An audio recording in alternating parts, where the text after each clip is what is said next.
Hello, everyone, and welcome back to Let's Write an Adventure, our ongoing live stream where we are creating a completely custom campaign in real time so that you can see all of the thoughts, ideas, questions, considerations, and what have you that go into writing a complete homebrew campaign using my approach and methods. I'm RJ Kerr, I'm your host as always, and today we are going to be fleshing out a side quest that we've been working on, this sort of monster hunt side quest.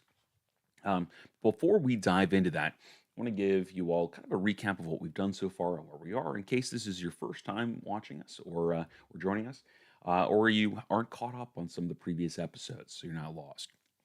All right, so as I said, we're building a completely custom campaign, and this includes its own unique domain of dread. So to get started, we decided to use a story circle structure for this to give us kind of a little bit of something to work with and to make sure we have all the pieces and parts of a good narrative story. Now, I want to point out that doesn't mean that we're setting a fixed plot or anything along those lines. This is just to help us as DMs kind of have a place to start, a point from which to deviate to ensure that we've got a comprehensive story.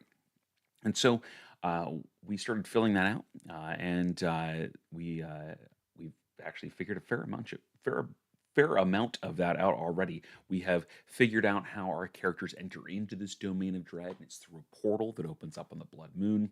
We have talked about what kind of personal motivations would draw them into this situation. We have figured out where they land in a shanty town that we're calling Darkport that sits on the edge of an inland sea. We figured out that this inland sea is a big part of this domain of dread, that it was once the basin of a thriving metropolis, which has now fallen into ruin and become flooded. And as any domain of dread needs, we have come up with a dread lord. This is an elemental villain that we're calling Ovander, and we're still figuring out exactly how he's going to fit into the overall story and how he'll affect and interact with the characters as they explore and do their best to escape. We also created our very first adventure for this, where the characters are kidnapped and briefly enslaved and have to escape, and in doing so, learn about the existence of a long lost artifact, and come to the understanding that finding this artifact is going to be their best chance of getting out of this domain of dread alive. So now we are working on a part of the campaign where the characters have some clues to follow.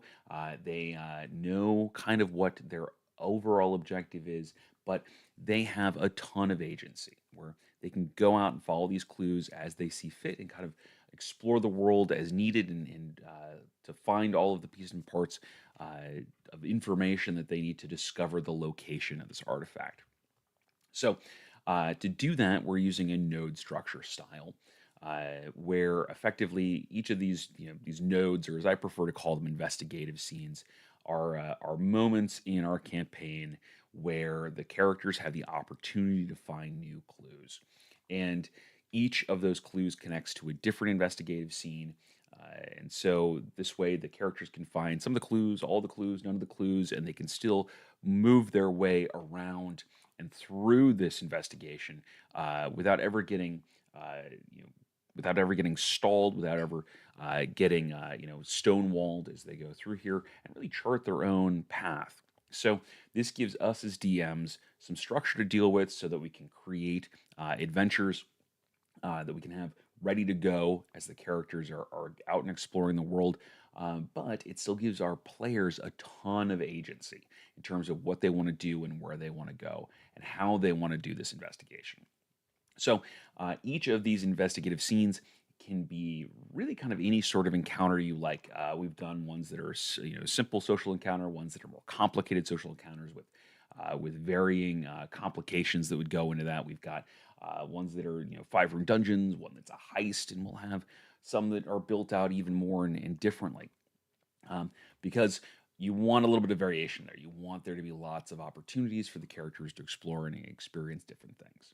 So, as part of this simple social encounter that we created, we had a situation where the characters go and talk to a retired monster hunter, or where I should say they have the opportunity to go and talk to a retired monster hunter who while having information about their main quest, uh, is obsessed with a creature that he was never able to slay, one that is very unique, one that uh, you that that immediately wipes itself from the memories of those who lose visual contact of it unless they possess a piece of this creature.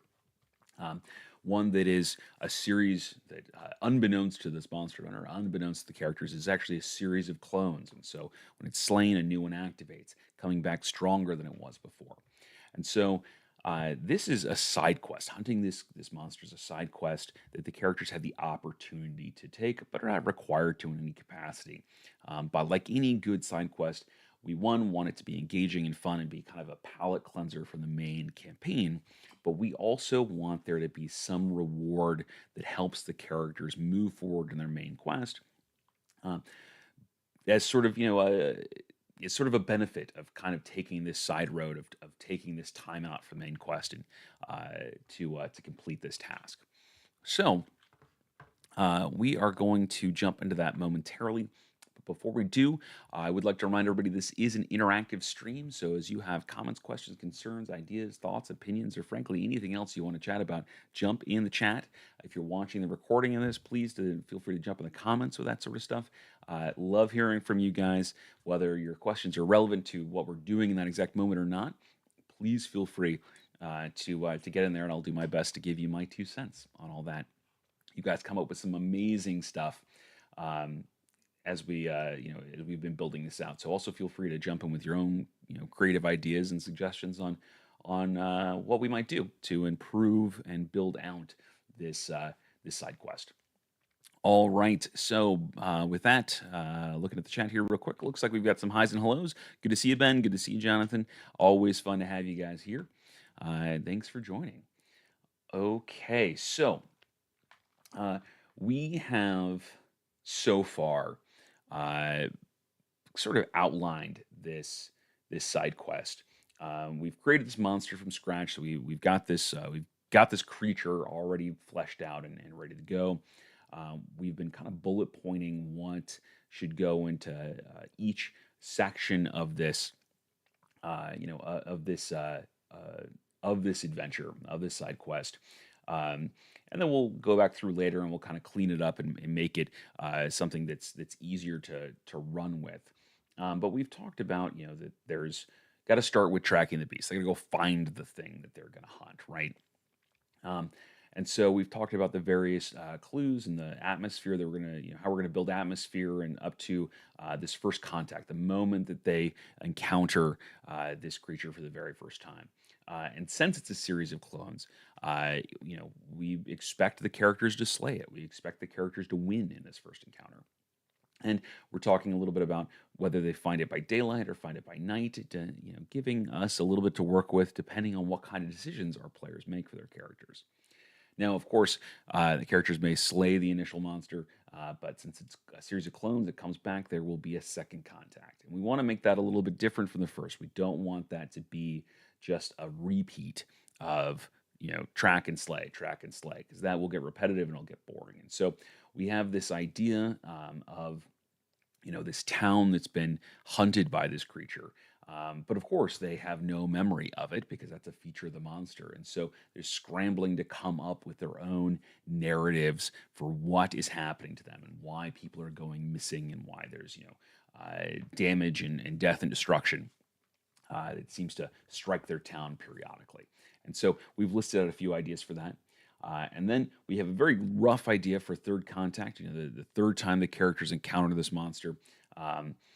And where the townsfolk are effectively trying to sacrifice them as tribute to the rationale they've come up with that this is some sort of divine punishment, and the characters have to escape that while also dealing with this monster, which ultimately leads them to the information they need to find the creature's hive, where all of its eggs or clone ponds or however we frame that exist, and where they ultimately have to go to destroy these to wipe this creature off the face of the earth and keep it from hunting forevermore. So With that, we can do a little bit of jumping around, but let's go ahead and get into this first contact again, because we've started kind of piecing this together in terms of the sort of the daylight and the nighttime sort of sections on here, and where the characters might encounter this creature and at what times. We've talked about the thing being relatively nocturnal, and so it'd be resting during the day. And then we want to talk a little bit about kind of the tactics that this creature would take. Um, as as it gets into combat with the characters. So let's talk about tactics first. Let's talk about that because this creature doesn't isn't suicidal, right? Like, there's a tendency to kind of have monsters fight to the death, but and there's a time and place for that. Um, but I think this sort of creature would be, I won't say smarter than that, but it would have a greater survival instinct than that. And so this idea that the creature will try to flee once it's bloodied. But before that, we can think of some tactics that might help us out in this situation. Our monster has some unique abilities. Um, this is our Borkara, which we've got here. And so just kind of take a look and give ourselves some inspiration. It has, the whole memory marked ability. It's got the memory affected. We've got a true name mechanic in there. Uh, we've got the clone creature. We know at the first one, it's going to be pretty much a basic toxin that's involved here. Then we got, more importantly for this situation, we have, multi-attack with a series of attacks here, and then some bonus actions and reactions. Um, the And then legendary actions. And specifically, I think about this pounce mechanic here, where we have some from a stationary position, the monster can leap up to 10 feet in the air, potentially um, jumping up and over a medium or smaller creature. In addition to this movement, either before or after, the monster can move up to half its speed. Neither the movement or the leap provokes attacks of opportunity. So that's something I think it would want to use with relative frequency. And then, of course, we've got some options here for various attacks, some that do a prone condition, some that have a restrained condition or grapple condition, um, and then some do the poison condition. So, kind of mixing up some of the approach here, uh, some suggestions for how we might run this as this monster, hunts typically. So, to that end, I think we don't need to, I mean, we don't need to detail every action of this fight in here, but just some stuff to kind of give us a little bit of suggestion on where to start with a creature, because this is a fairly complicated monster to run. And so giving yourself just kind of a little sampling of how it approaches combat can make it easier for you to kind of get your feet underneath you when this combat starts. So I would think, maybe attack order for this. We'd probably use that the tail slam to knock an enemy prone, um, and then followed next round by tongue attack and the claws. Sort of a simple 2 round kind of battle order here to get us started off. It gives us a context for how this creature thinks. Knock an enemy down, tie, restrain it, and then slash away at it. Makes sense. Um, so that's simple enough, but we also want to talk about what the character does to respond once it's at a place where it's in danger of losing its life. And so we talk about this. This creature tries to flee, and when that happens, we've got a couple options here because the characters are likely to give chase. They're likely to not let it just go away because the point is to slay this creature. And so we could take the chase in one of two directions for the most part here. Well, I should say there's probably several ways to do this, but I would take it in one of two directions. One, we can use the standard chase mechanics that exist in the DMG, the Dungeon Master's Guide, both in the 2014 and the 2020 four. So we could do something like that. It might work well because we're already in initiative order here, and so moving into that right away, uh, makes it easier to kind of stay in the rounds, and then it's just a matter of sort of tracking the relative distance between the creature and the pursuers, the characters, um, as well as managing some of the complications. And so, if that's the route we want to go into, we'll make a chart of chase complications to make this kind of a unique and special sort of encounter here. It's that's more than just using the table out of the DMG. Not that there's anything wrong with that necessarily. The other option that I want to toss out here is actually one that's relatively new to me. Um, so I don't know if anybody's had a chance to check out the Cthulhu by Torchlight supplement that Chaosium, the creators of Call of Cthulhu, have just put out for D&D. But it is a terrific source book. I'm very excited. I have been very excited to run pieces and parts out of it. Um, and it's no surprise because Mike Merles, who used to work for WotC, uh, was the lead designer on it. But a very very cool source book. I recommend it. But there is one part in there that I particularly like and is applicable to so many different adventures. And it's the question. Or I should say, it's the topic of skill challenges, because the typical sort of approach to skill challenges is that you come up with a number of successes that the characters need before they have so many failures, and the idea is it's supposed to be very narrative, but I find that in practice it becomes a series of just roll dice, succeed or fail, roll dice, succeed or fail, roll dice, succeed or fail, and then it ultimately ends in a binary decision. They after all of these trials and tribulations and attempts, they either succeed outright or they fail outright. And so for that reason, I have always, or I should say, I have frequently shied away from doing traditional um, skill challenges because I'm not a huge fan of that mechanic. I'm sure it works for some people. It doesn't work for me. I'm not a fan. But there is a new, or I should say, there is a different suggested variation on this in the Cthulhu by Torchlight source book that I have tried out recently, and I really, really like it.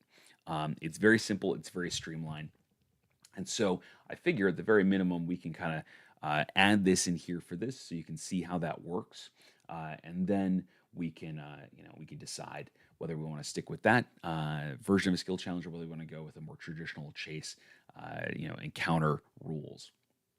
So, the basic structure for this sort of skill challenge is you have um, uh, so you know you effectively you run this in sort of 2 rounds, right? The skill challenge lasts 2 rounds, and so in the first round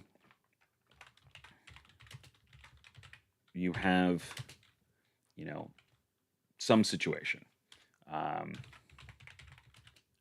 TBD. All right, and you ask the characters, or you ask the players to make skill checks that are appropriate to this, based off of what they want to do. Right? How are they going to handle this situation? And there's lots of flexibility. You might give yourself some examples of suggested skills that you think could be used, but the idea is that your players come up with those with those ideas. How they choose to move through the situation dictates which skill checks you ask for here, and that those skill checks have an appropriate DC based off of the character's level and the situation, right? Um, so uh, you have everybody who's involved make some kind of skill check. And so, for example, I will, yeah, we'll use an example from this past Saturday's game. That I'm running a homebrew campaign about. It's an espionage campaign that takes place in Thay with the Red Wizards, uh, and we were doing an adventure where the characters are in a village as it is destroyed, and they have to escape. And there's a variety of undead that come up and that sort of thing. And so, to really kind of keep this from devolving into just combat encounter after combat encounter after combat encounter, I used this style of skill challenge. And so, for example, we had a character that was in a graveyard when all of these undead started coming up and out, and they needed to escape. And so, what that player decided to do was that their character was going to try to climb up on top of one of the mausoleums and jump over the fence and run off that way. So great. In that case, we asked them to do a athletics check, right? And but if there were other players who were in that situation, we had other characters involved in that. One of them, maybe wants to hide from these. Okay, then we do a stealth check. One of them is trying to, one of them decides that they're going to play along and play to be zombies. Okay, performance check or deception check or what have you. So you can have a variety of checks that go through this, but they each have the same DC, right? Um, the and so you track how many rolls succeed and how many rolls fail, right? Next, you have the twist. So this is where something occurs after this first round that changes the situation in a dynamic way. A a change in terrain, a change in weather, a new enemy that shows up. So in the same situation where the character's fleeing these undead, the twist was that as they're running off, and there's undead coming out of the ground. Well, now we have an ogre zombie that comes out of the ground. And it's got a longer reach, and it swings for this character, and they've got to avoid it. And so now you have them do another sort of set of skill checks based off of how they're going to handle this situation. All right, so kind of the same format as the first round.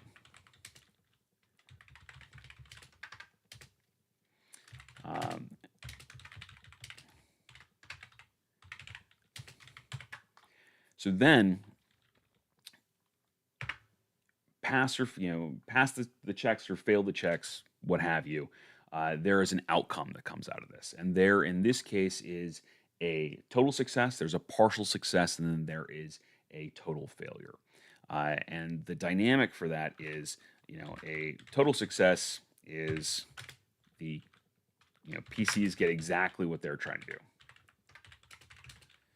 or they achieve their goal. They escape the zombies scot-free. Nothing goes wrong. All right. The partial success is that they succeed, but there's some sort of setback that comes along with this. They they succeed, they get away from the zombies, but now they have an irrational fear of the undead. Now maybe they got bit, and now they have sewer plague, the disease, and they got to deal with that. Maybe they get a level of exhaustion because of all the exertion it took to run away from this horde as they're ducking and diving, get out of this. So they succeed, but there's some lingering condition, something else that is going to affect them going forward. And then so that's our partial success. So PCs achieve their goal, but with some setback.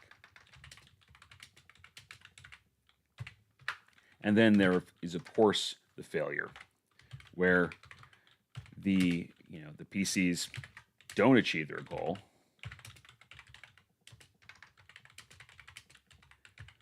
and they get a setback.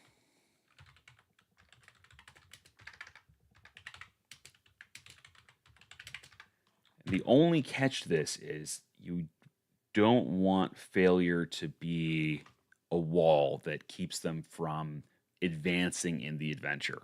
You want it to be something that uh, um, that makes them go in a different direction, but forces them to make new decisions and attempt different things, without it being just sort of a, well, you can't succeed here now. I guess you've failed totally, in the overall adventure. Um, so instead, what you want here is that they don't get their goal, they get a setback, and they might be a more severe setback than from the partial success, right? So, it may be something like if in the partial success, they got a level of exhaustion from fleeing these undead, and the full failure, they might get that level of exhaustion and also, an infection from the zombie bite or something along those lines, you know? Or they get overtaken by the horde, and they, end up being dragged back to one of the mausoleums and thrown in there for later, or they get captured and they're taken to whomever is directing these undead, or what have you, right?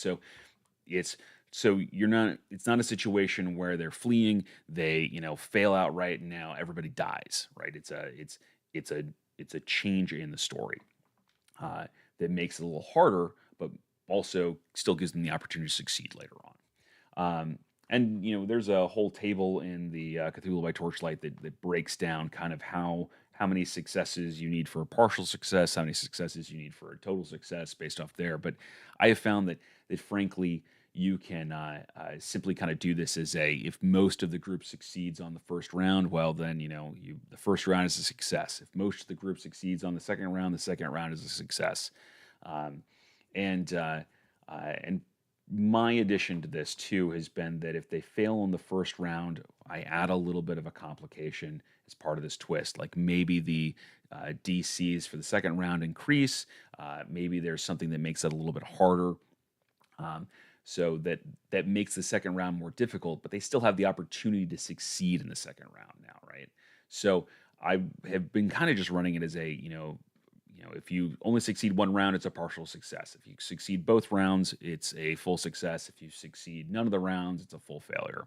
That kind of deal. And that's made it pretty streamlined to run for me. Um, so uh, I was thinking that maybe we could play around with that for this, because we have played with the chase mechanic in other adventures here, the traditional chase mechanic. And so it might be fun to kind of build this one out, to make it a simpler sort of thing, that's kind of a break in combat, and then, maybe a catch up as they go, just to kind of show you how this works in its totality.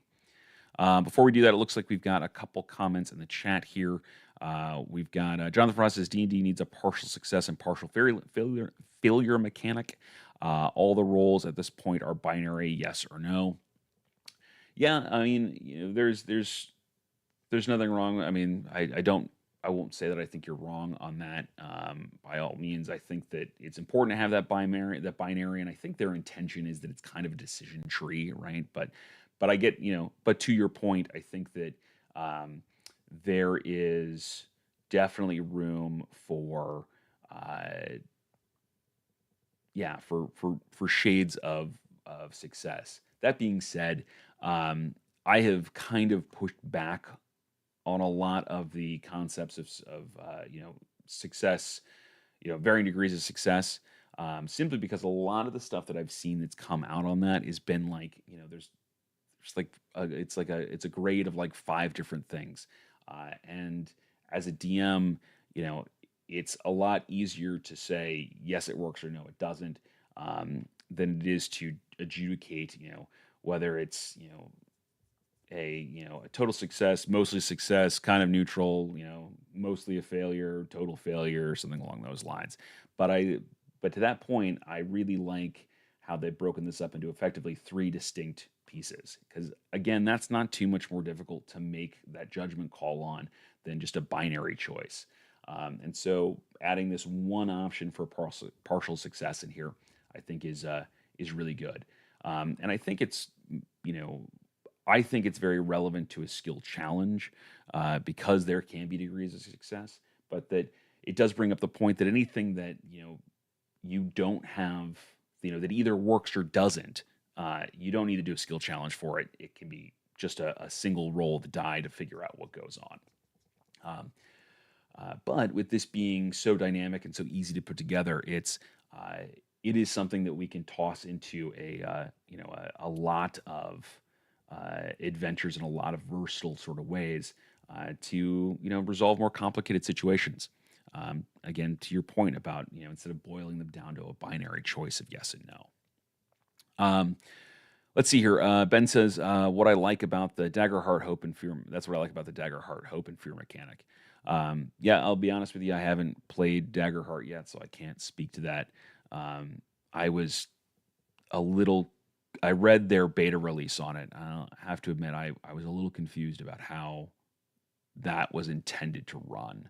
But I also haven't done any real research on it since then. So um, that is probably become much clearer. And then now that there's live play episodes, it's easier to kind of pick that thing up too. So I'll have to check that out.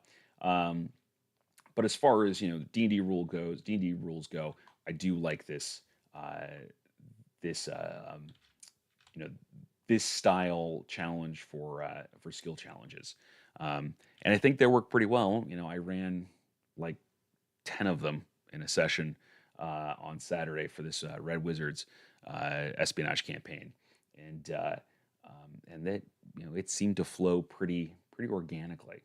Um, so I like it. I think it can be well done. So let's take a crack at it here and see how we could use it here. So the idea would be in this situation, the monster tries to flee.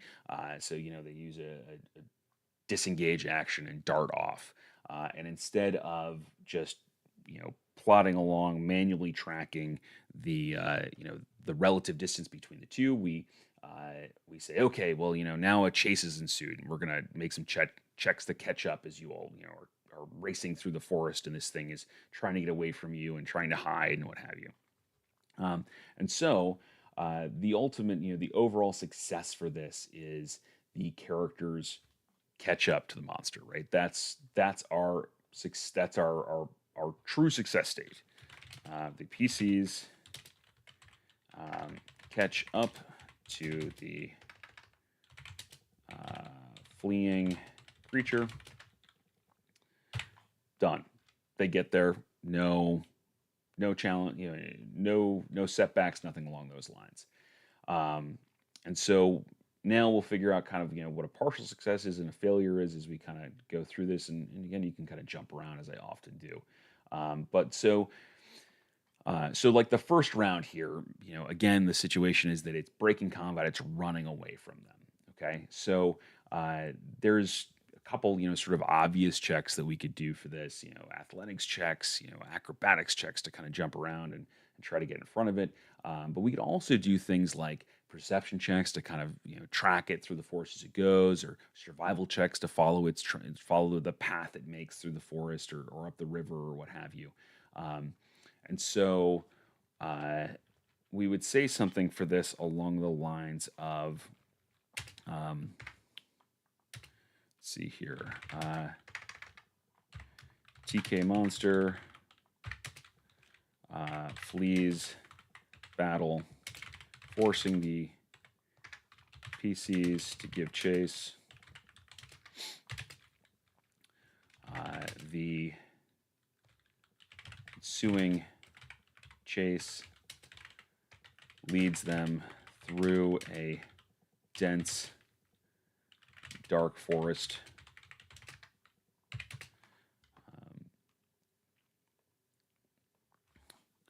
And then we can say something along the lines of lead them through a dense and dark forest. Each pursuing character must succeed a DC XX. We'll say strength, athletics,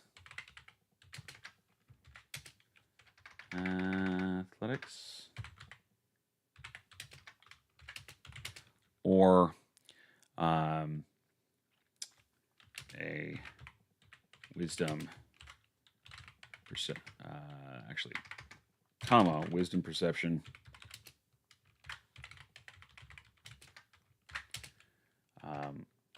or other relevant skill. Cool. Yeah. So it's as simple, it really is simple for that as the first round. And now you're narrating the situation as the characters go through. You're having them make these rolls and then narrating the outcome as it happens. Um, and one of the things that they recommend in the Cthulhu by Torchlight is that you have some varying DCs for this, right? So the idea being that, like, one check could be, a DC 15. The next, a different one that's a little more challenging to do might be a DC 20. One that's a little easier might be a DC 10. And you kind of vary that up through there a little bit, and then the DCs on the second round are more difficult because of this twist, this change. Um, and so, you can do that. You can also run this with like a single character, which is really nice if you get somebody kind of branches off and goes on their own. And so, you can set a singular DC for that, or what have you. So it becomes a very flexible kind of system here. Um, let's see. We got a couple other comments in the chat here. We've got Benelin says maybe a partial success. The creature manages to lose them for a bit, so it regains some health. And a full failure, it has fully regenerated and waits in ambush. Yeah, those are great options. That's kind of exactly what we're kind of what we're going for here in this situation. That instead of it just being an extension of the combat, it becomes sort of a new situation that needs to be dealt with. And the idea that the thing has gotten far enough away and hidden that now it's turned the tables on them and it's going to ambush them is a really cool failure state for this. Because it makes a very clear setback, right? But it also creates a situation that the characters can recover from. It forces the story in a different direction, which without stopping it completely. So yeah, that's exactly the kind of stuff we're looking for, Ben. That's perfect. So let's go ahead and we'll capture some of that. So the PCs. Well, for the partial success, we could say the PCs briefly lose sight, and it the monster regains a certain amount of health. And I think that's what we should go with here. I think that's kind of it. I think it works well with what we're doing. But again, you can also do things like they trip, they get level of exhaustion. I have put lingering injuries in here before, and really liked kind of the outcome for that sometimes. So if you use a lingering injury from a table from the 2014 Dungeon Masters Guide, it could be they're following and foot goes in a hole and they break their ankle or twist an ankle or something like that. And so now their movement is reduced while they they try to limp forward here, and it increases the DC, or it's or it ends up being a lingering injury that they have to have tended to later or something along those lines. But to that end, I think we're going to go with your idea here, Ben, for this, and say the partial success, the PCs.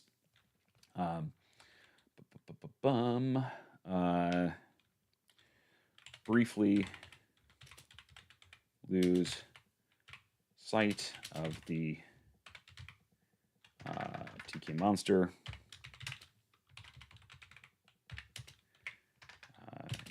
giving it the chance to regenerate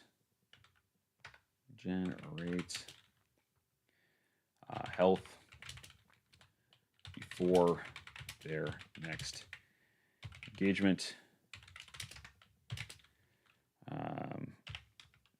TK monster regains. It's a large creature, so it's a D. It should be D10. So we'll say X D10 hit points. We'll figure out exactly what that number is going forward here. Cool. So that's great. And then we can say that the the PCs completely lose track of the TK monster, which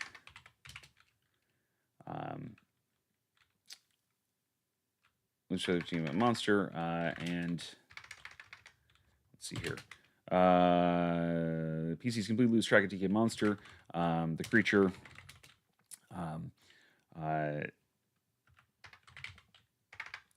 has the opportunity. Let's say, yeah, actually, giving the chance to, just like we did before, giving it the chance to regenerate health.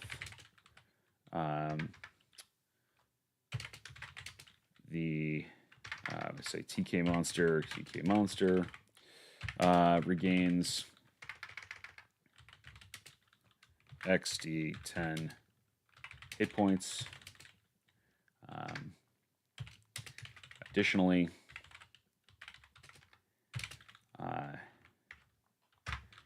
it surprises the characters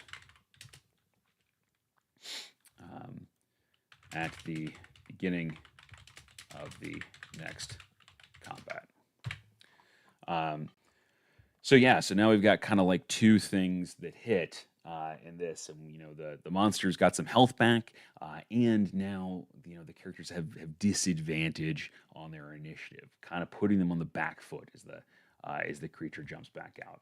And you could kind of do this two ways. You could give it a half health back, or and then full health here, or you could have half health in both situations. It really just depends on how much more difficult you want this situation to be.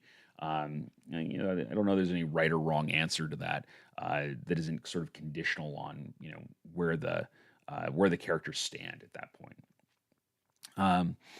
Hey, Worth, thanks for joining us. Good to see you. Good to see you. Okay, so in this first round here, we also need a failure, right? Like what happens if the characters fail? Now, technically, in the Cthulhu by Torchlight version of this, you don't necessarily set a failure, a failure mark for that first round. You simply add a difficulty that comes out through the twist, and that increases the difficulty in the second round. I added a little failure mechanic here to kind of reward characters for having that kind of strong start in the beginning, knowing that I'm going to increase the difficulty anyway in the second round encounter. So like a failure in here is like they what would happen if they as they pursue this creature and they they fail to keep pace, they fail to to notice where it went or something along those lines. I might say something along along the lines of they I maybe use exhaustion for this kind of thing, because this is kind of endurance sort of thing. So we could say failure, each pursuing character takes 1 point of exhaustion. And I will say that over the years, I have become a bigger and bigger fan of doling out exhaustion. It's a cool little pressure, and it's an opportunity to kind of ratchet up the difficulty for something over the course of an extended period of time. But that being said, so something along the lines of, if they fail, they each get a point of exhaustion from the exertion of it. Now we need a twist where something in this situation changes, forcing the characters to update their tactics. So what do we think should happen here? What do you think? They're running through the forest, chasing this thing, trying to keep up with it. Either they're doing it relatively easily, or they or they're having to really kind of pound and it's wearing them out as they go as this creature is, so much faster than them or so much more nimble through the woods or whatever. So what in that situation do you think we could use as a twist to change things up? Um, while you're all thinking about that, and I'm thinking about that, looks like another comment from Ben here. It says, maybe a failure. The party becomes disoriented, rushing through the undergrowth, lose sight of the monster. They try and find him, but no sign is found. So the reason that the reason I wouldn't necessarily do that for um, for either kind of failure condition. The first round failure condition for sure, and then not for the second, the final failure condition as well.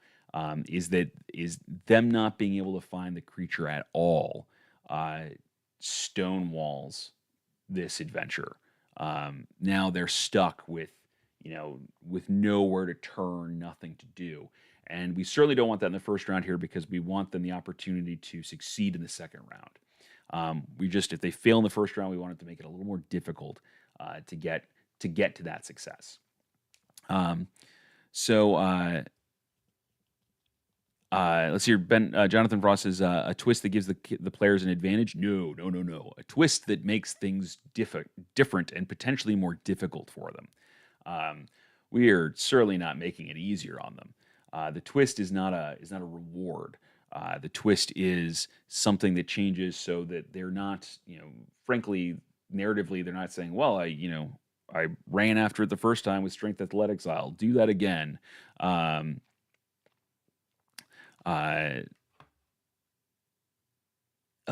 Sorry, Ben. I misread that lose sight of the monster hunter. Um, yeah. Okay. Yeah. If he's with them, that might be a cool. That you're right. If they had the NPC with him and they're trying to keep up with him, then yeah, that might be the case for a good failure condition. Is they lose sight of the one guy that knows what the hell they're doing. Um, the we got want to remember too that for this specific monster, losing sight of the creature um, uh, uh, would would trigger that memory mechanic, right? So but we can kind of the cool thing about this is we can kind of narrate over through that. We can kind of explain that away. They lose sight, they're disoriented for a moment. The monster hunter. Or say they lose sight of the monster, they're disoriented for a moment, and then they catch a glimpse of it up ahead, or they lose track of it completely, and now all of a sudden they're like, what are we doing here? What's the and that's part of why the monster gets the jump on them as they is they're trying to figure out what it was that they were running after or running from. Um, Looks like we got a couple ideas in here for the twist. We've got um, you know, difficult terrain, muck, bog, etc. Yeah, we can absolutely do that. A changing terrain is very legitimate for this kind of situation.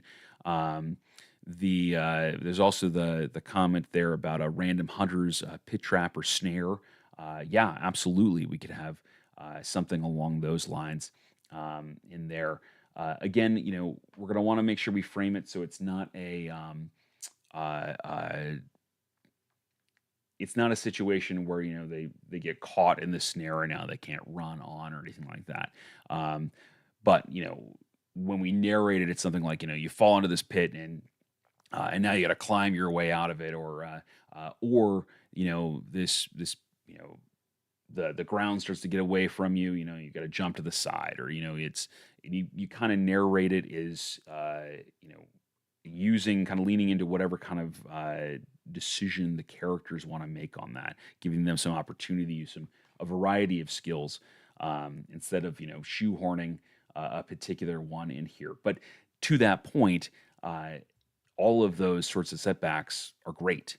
But again, the twist here is not the result of a failed check anywhere. It's a new situation that explains why there's a second round of checks.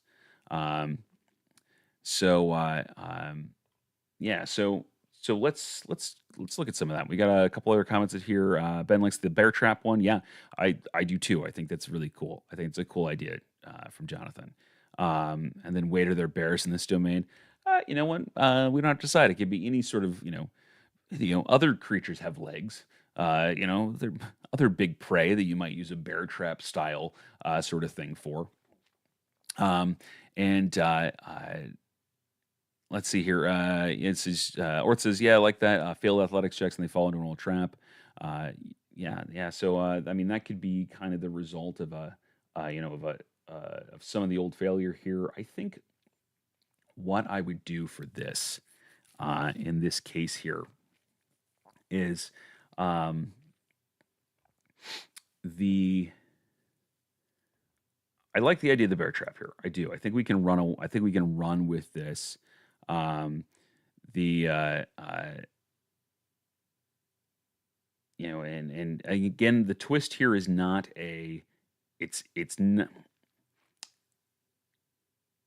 not a like you get caught in a bear trap and now you immediately lose some ground. Like it's a new situation that the characters have to overcome, right?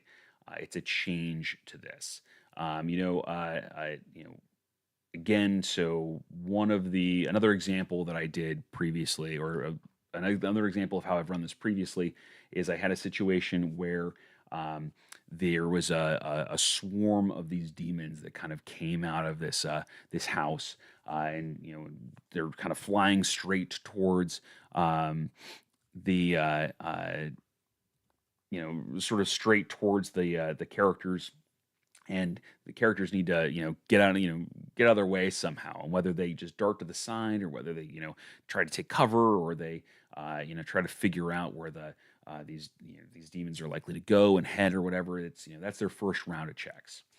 And then the twist is that after they make this first round of checks, well, there's a stable nearby, and these frightened horses come charging out of it, and now there's not just this swarm of demons. There's also these startled horses, and what are they going to do about that? How are they going to handle both situations simultaneously? And so they give you an idea of what they want to do, their attempt, and you adjudicate rolls from that, and that's the second round of rolls. So in this context, using the hunter's trap sort of situation here, what we might say is, let's see, let's see. Looks like we had a couple other comments here. Yeah, trip over Jonathan's trip over a sleeping bear, and now they're chasing and being chased. Yeah, yeah. I mean, that's a possibility. You could do something like that. Or it says other predators show up or prey animals. The PCs have to do another check or get another exhaustion. Yeah, well, the at the second round of checks, we wouldn't do an extra failure condition because that'll determine whether they have a partial success or a total failure, and we're gonna or a or a full success potentially. And so we're going to hit them with something at the end of this anyway. The first one here is really just to make that second round even more difficult if they don't do well in the first round. And then Ben says maybe they rush. As they rush, they disturb something like Shadowfell bees to cause the poison condition. Um, yeah, again, I would say something to the effect of like, yes, they have, maybe they disturb this beehive, and now these bees are coming at them. And again, you don't want to say we're not looking to say, hey, they get the poison condition from this. We're looking to say, hey, how do you handle this now? You've got this swarm of stinging bees that are trying to overtake you while you're trying to give chase to this creature. What do you do? And that could be an interesting situation for somebody to make nature checks or make or animal handling checks or something along those lines. Or they might say something like, I throw up a firebolt to kind of incinerate them. Okay, cool. Make an Arcana check, something along those lines to kind of narrate this. Um, because again, this is the idea here is that this is a story element. This is giving a dynamic situation and giving the characters lots of room to play and kind of come up with their own strategies, and while giving us a little bit of structure to adjudicate that. So let's go ahead and define the twist here. I like the bear trap one, so let's stick with that. The Let's see here. Following the let's see, following TK monsters path leads the PCs into um, an old trapper's field. Throughout, we should say that various um, traps and snares, such as bear traps,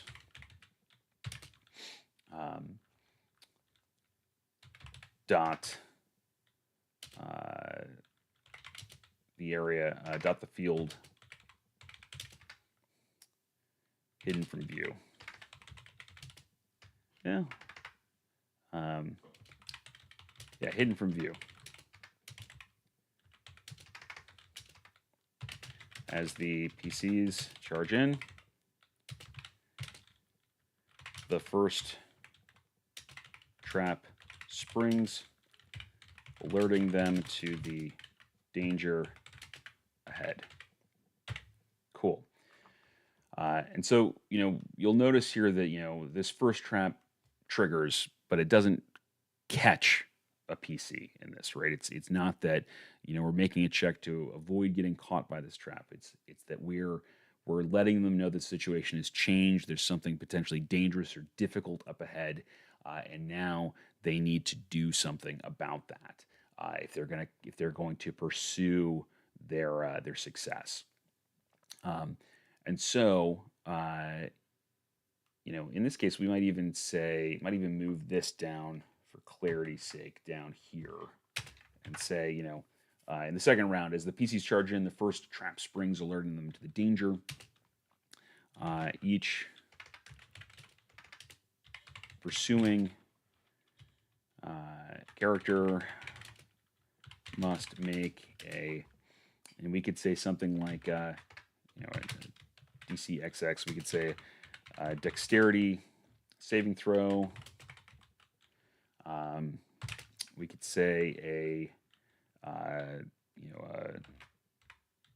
wisdom survival check to kind of, notice where those traps would be placed, to kind of think through some trapper's knowledge, something along those lines, to notice them, or another relevant check, or another event skill check. They might do perception check. They might do might pick up a stick and try to tap in front of them to trigger these before they reach them. So you might do a sleight of hand check for that kind of thing. So the idea is, the characters should get creative. The player should get creative on how they handle this without being kind of stymied by our idea of how they probably should go about that. And so, now we have this second round, and we have another round of checks.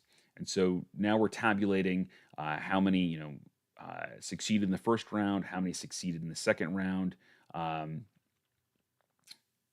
actually, we should probably change this failure to each character who fails takes 1 point of exhaustion. That way, we're not necessarily punishing those who succeeded as well. But yeah, so it really kind of is as simple as this, that we have an initial situation that calls for some checks. We have we have a little bit of a setback that goes into that if the characters fail that check. Then we have a twist that changes the situation, requiring another round of checks. Let's go. Yep, we can get rid of that bit here. Requiring another round of checks. And now, we're at the end, and they've either succeeded and they've caught up with the creature, or they have, briefly lost sight of it and it's gained some health back, or they've lost it completely and now they're about to be ambushed. So, we're creating a very narrative situation that takes the characters and gives them, or gives the players something to do with their characters other than just the straight sort of combat mechanics of tracking movement, taking an action, taking a bonus action potentially. And they might want to use spells and things like that in here, and you can adjudicate how those spells might be useful in this situation. Again, an example that I did this last Saturday was, I, as part of one of these skill challenges, I had a character who had the shield spell. They wanted to use the shield spell to protect them as they charged into this burning building to save somebody. And we all know rules is written. The shield spell is kind of instantaneous. It flickers on, it prevents damage, and then it's effectively gone. Lasts 6 seconds, right? The span of a round. But you know, there's in that sort of situation, it's narratively cool for them to kind of try to hold on to the shield spell up while they move through this burning building trying to hold the fire and the smoke back and what have you. And so in that situation I made them make an arcana check to kind of grit their teeth, and if they failed, well, maybe there is an exhaustion if that was the first round or something along those lines. um, but uh, um, but yeah, so it gives you an opportunity, and it gives your players an opportunity to really kind of get creative, and not and rely more on their understanding of the situation, and what's kind of cool for them to do, as opposed to just digging into the straight mechanics. Um, Anyway, so that is going to bring us to the end of our stream for today. Thank you for joining me. I hope you guys end up. Well, I'd love to hear what you think about this particular sort of skill challenge mechanic here. Whether you like the old version, whether you like this version, whether you don't like either of them, or you like them both. I'd love to hear what you think. So feel free to let me know in the comments of this video what you yeah, what your takeaway from this is, what your questions are, that kind of thing. Anyway, thank you again for joining me. We are going to have our regular stream on this Wednesday, so same bat time, same bat channel. So please visit me there. I look forward to seeing you guys then. And if you enjoy this sort of this sort of content, please like, subscribe, and leave a comment. All of that kind of stuff helps the channel grow and helps keep these chats so dynamic. All right. With that, I will say have a great night, and I will see you all on Wednesday. Talk to you then.